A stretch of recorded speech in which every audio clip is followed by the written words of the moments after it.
Verdens store fokus ligger disse dage på USA og Cuba-krisen. USA gennemførte nemlig i nat et stort luftangreb mod den sovjetiske base på Cuba.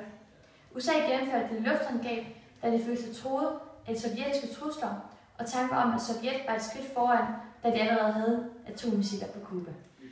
USA er netop nu i gang med at invadere Cuba, men holder sig tilbage grundet et muligt atomangreb fra sovjetisk side. Ja, for Sovjet har nemlig flere gange truet USA med at afføre deres høje antal af atommissiler, hvis USA vil invadere dem.